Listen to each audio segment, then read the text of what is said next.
Good afternoon. Good afternoon, Madam President. Good to see you today. Good to be here getting underway. Madam President, I rise in strong support of the resolution today. I think I'll have a couple of questions for the esteemed chair of the Appropriations Committee, but I also want to make some comments. I know that, Madam President, through you, there were some concerns about changes to Article 9, Section 2 of the contract, which spoke to essentially the availability to request information about certain personnel files under the Freedom of Information Act. And I'm wondering if the chair might be able to clarify exactly what that change was. Through you, Madam President. Senator Austin. Thank you very much, Madam President. That change, let me just get to the right page. In the supersedence clause, it indicates that the change relative to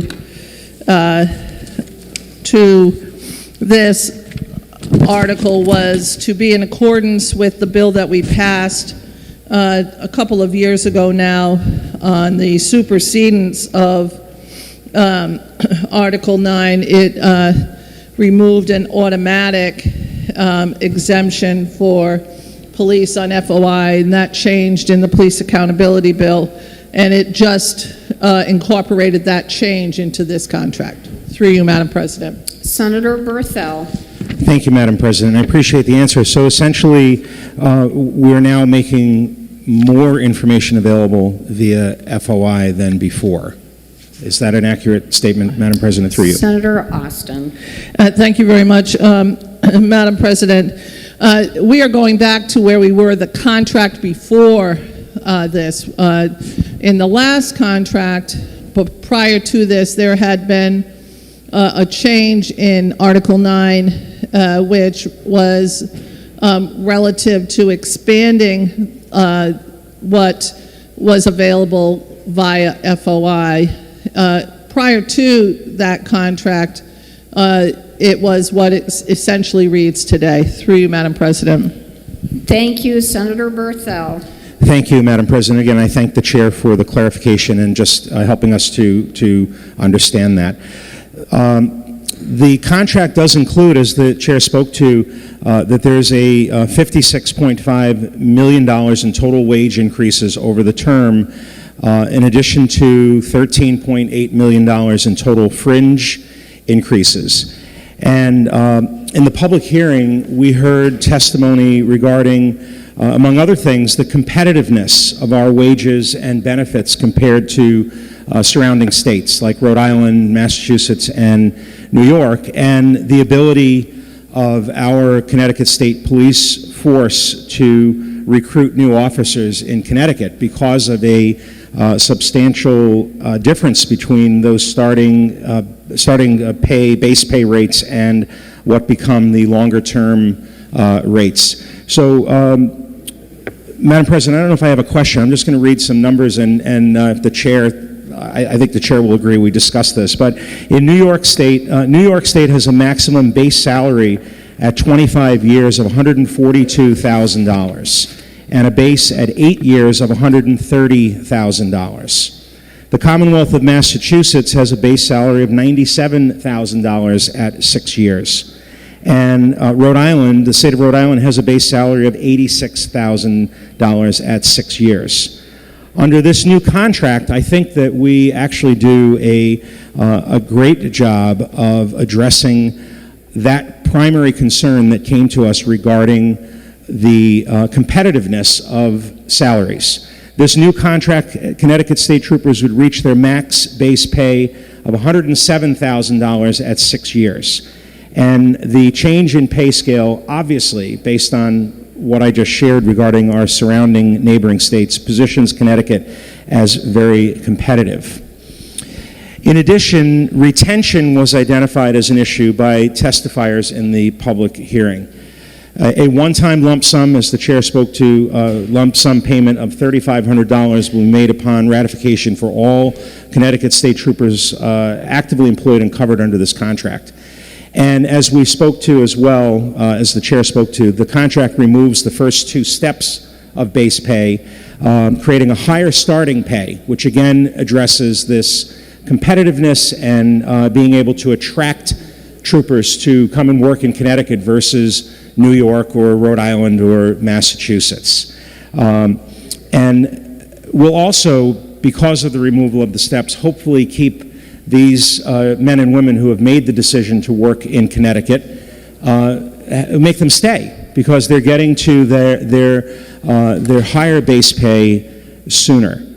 So I guess Madam President, what I'll ask is if I have properly, through the chair, if I have properly articulated the benefits of these pay increases and the steps, through you. Senator Austin.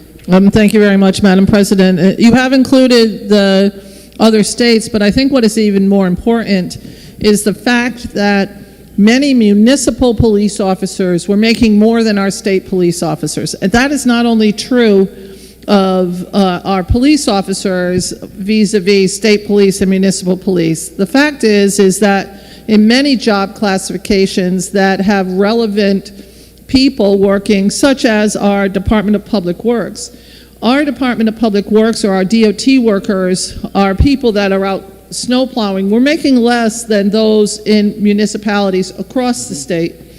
There were only 2, maybe 3 prior to the CBAC agreement that were making less than what we have. This is a problem across the board in many state job classifications where municipalities in other states are making more. And again, I go back to the point that I made in the beginning. When we made a change to the retirement component of the CBAC agreement, when we said that we would go from a defined benefit plan to a hybrid 401k, people started seeing that the state of Connecticut's jobs were not as great, or were not as reflective of other wages within the state and the surrounding states to us. So we put ourselves at a disadvantage by doing that. So when we got rid of the COLA and we changed to a hybrid 401k, many people have made the determination that the state of Connecticut does not have a good enough pay to not only not get a good pay, but also to have an unsuccessful retirement package. So I think we still have a lot of work to do, but this contract goes a long way towards straightening out the pay. It just does not deal yet with the benefit component of it. Through you, Madam President. Thank you, Senator Austin. Senator Berthel. Thank you, Madam President. I appreciate the very candid dialogue between the good chair and myself. You know, I think that what we're speaking to very clearly here today is that with the passage of this resolution, we will reaffirm we'll reaffirm our respect and appreciation for the work of our Connecticut State Police. These are the men and women who knowingly and willingly choose to protect and serve. They pick this work and this career knowingly and deliberately. They are the men and women who put their lives on the line to protect our lives. These are men and women who take an oath to protect the peace as peace officers in Connecticut. These men and women, as part of their uniform, wear a bulletproof vest to work every day, knowingly and willingly, and acknowledge how dangerous their jobs can sometimes be. This contract will help to address what Commissioner Ravella called a critical shortage of troopers. With 877 currently on the job, the Commissioner testified that 1,150 troopers is the number that he felt we needed to fully restore all of the services of the state police. It's a long way from 877 to 1,150. And with nearly 200 retirements expected in the next 24 months, or a little short of 200, the need for meaningful and important changes, the need for the meaningful and important changes in this contract to attract, hire, and retain troopers becomes even more necessary. And we could argue, some will argue that in the past, members of this circle may not have supported contracts for law enforcement, and that somehow this was a sign of disrespect. As a fifth-term legislator, I know and understand with perfect clarity that the decisions we make today regarding employment contracts are based on critical factors, things like the economic conditions of today and the outlook for tomorrow, and the conditions of employment, among other things. In 2019, when the last contract, state police contract, was before us, Connecticut was in a somewhat different and troubling economic state of affairs, with looming deficits and proposals to increase taxes. For me, at least, I can't speak for anyone else in the room, voting against increased spending at that time was responsible and respectful to all taxpayers.